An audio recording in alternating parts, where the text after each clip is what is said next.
Uh, Perfect practice Thursday. Our guys were locked in. Had a good day.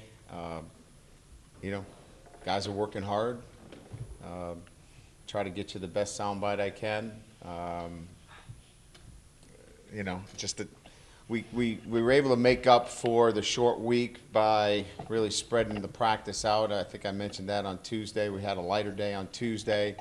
Wednesday we added a little bit more. Today we added a little bit more, and we got all our work in. And tomorrow we'll have, about 50 minutes on the field, and we'll be ready for Nevada on Saturday. So, questions? Brian, what kind of week did Drew Tranquil have?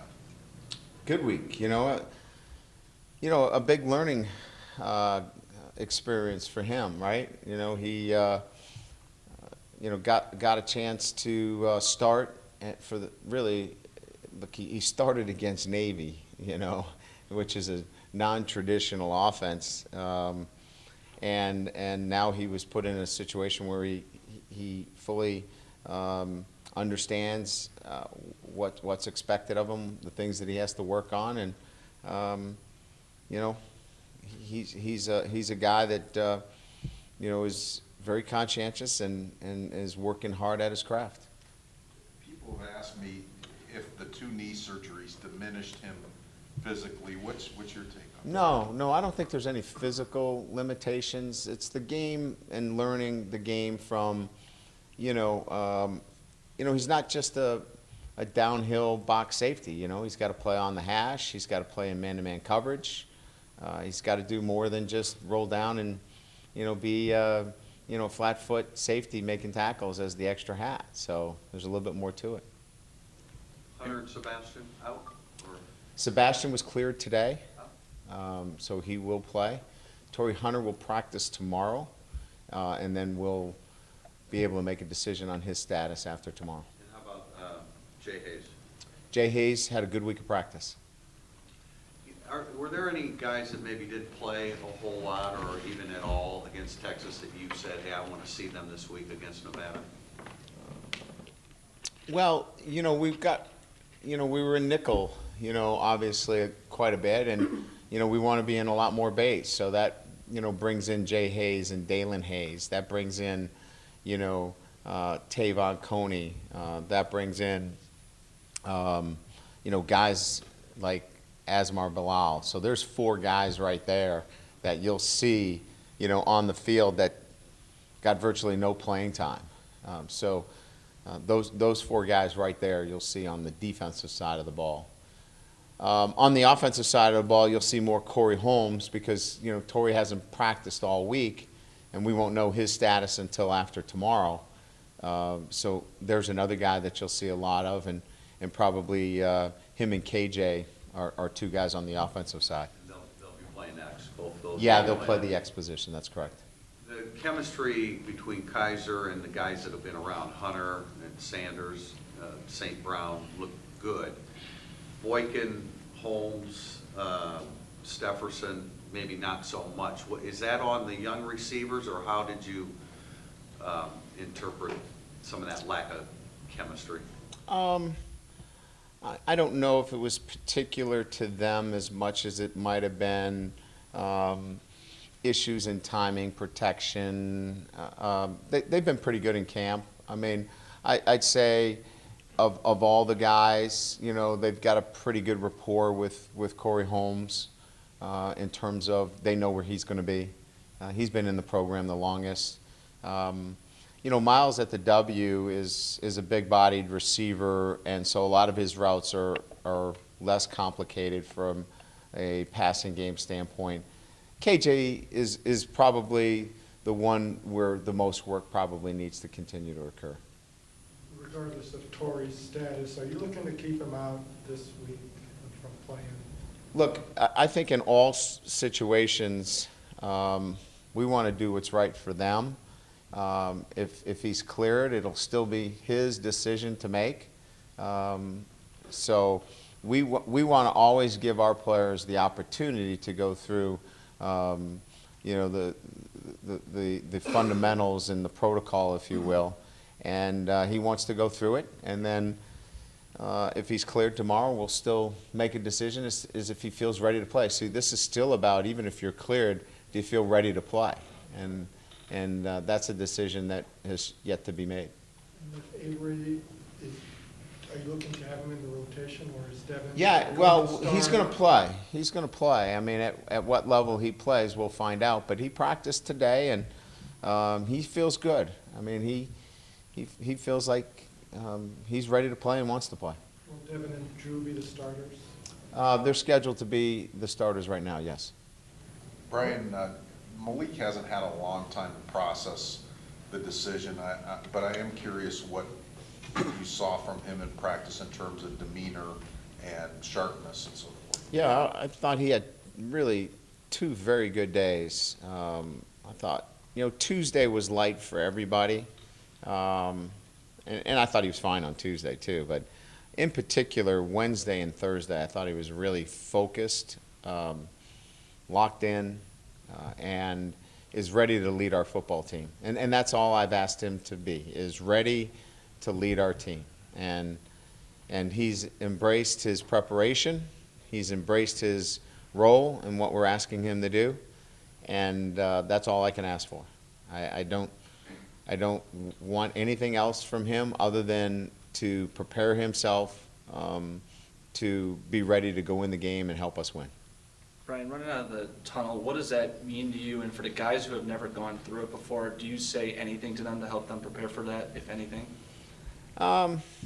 We talk all the time about what it is to be part of Notre Dame's football program and how special that is. I mean, just getting into the stadium today, they clearly feel the energy and what it's like to come out of that tunnel. So it'll be exciting. There'll be a lot of adrenaline flowing again, and it is for me too every time I go out of that tunnel. Ron, can you just talk about what exactly the quarterback situation is? Is Deshaun the starter? Is he going to stay in, until the game's decided, or what are your expectations? My expectation is that he's the starter for this game, and we know that based upon what he's done in the past, that he's been very effective as a starting quarterback. And I expect him to continue in that role.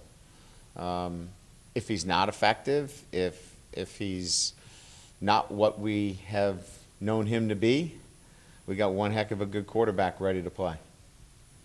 Brian, that was Jerron Jones' first real action in about 22 months, 2 years almost, with the 2 injuries. How did you evaluate him, and more importantly, what do you need from him going forward? Well, he had a key block for us on the PAT. But, defensively, he's got to give us, I've said this, if he can give us some quality snaps in there at the shade with Daniel, that's his role. Continue to be a good technician. He doesn't have to be a guy that gets a bunch of tackles for a loss, but he's strong and play physical and play with great technique. Is he fully, as much as he can be after those injuries, fully back at his size? Yeah, I don't see that there's anything that's holding him back from a physical standpoint. If anything's holding him back, it's it's just perceived. But there's nothing from a training room perspective that is on my report that would put him back.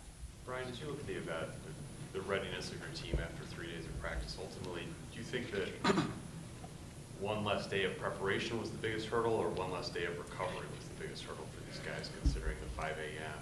and all that? I felt like rest and recovery was more important than another practice day. And pretty much set up our schedule accordingly to make sure that our team coming into today was starting to feel pretty good.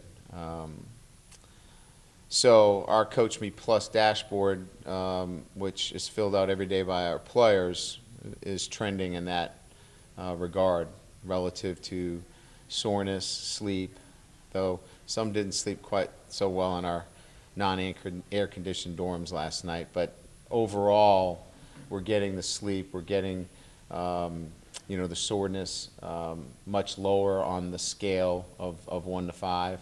So that's where I wanted to go this week. Were you skeptical of whether the guys would be able to recover in time to have an effective practice? Because I think Rochelle was in here and he said, like, when I got back to campus on Monday, I don't know how I'm going to go through this week and be crisp and sharp the way I need to be. Yeah, there were probably six players that we had concerns about relative to that kind of soreness, and they were monitored and protected, and we made sure that we brought them along carefully.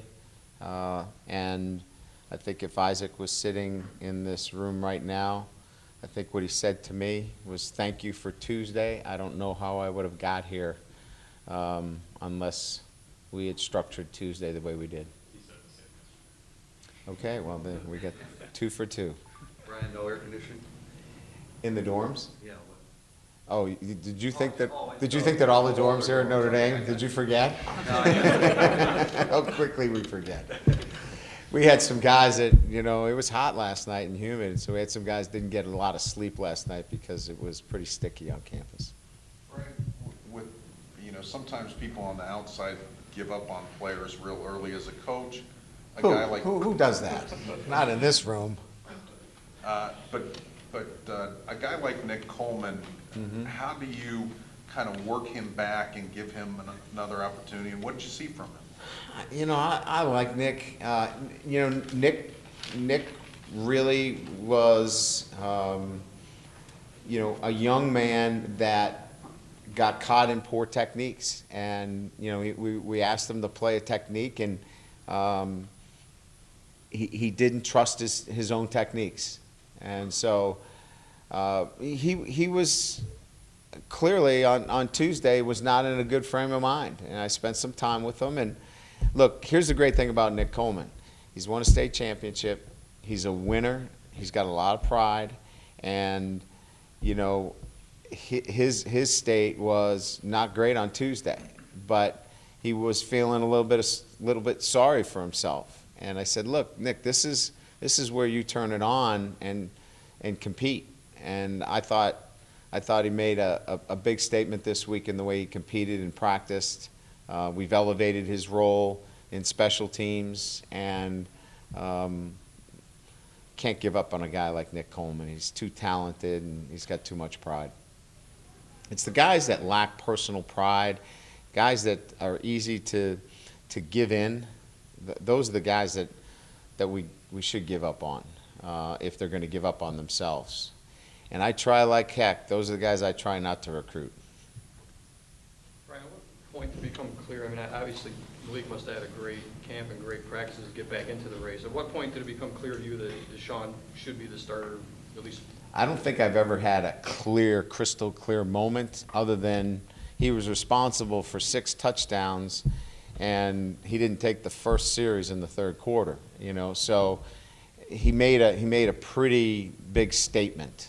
And I think I said all along, I needed to let him play in a real game to really break a logjam up. I mean, they're both really good, and it was really tied in my eyes. And so we went into that game, and he edged himself a little bit ahead of the game with the performance that he had. In your eyes, was it going to take a performance like that for one of them to separate from the other? I mean, to be that as good of a game as Deshaun? It needed to take a real solid performance, and he had a real solid performance. Anything else? Niles Morgan and what you saw from him on Sunday and just kind of how he's grown into the leader of the defense. Yeah, he played with physicality, and that's obviously the first thing that you're looking for from your middle linebacker. He was tough, he was physical, other than the personal foul penalty, which, can't happen, won't happen. He was on it. He was what we need and what we want and what we expect from him, and he lived up to all those in the way he played last week.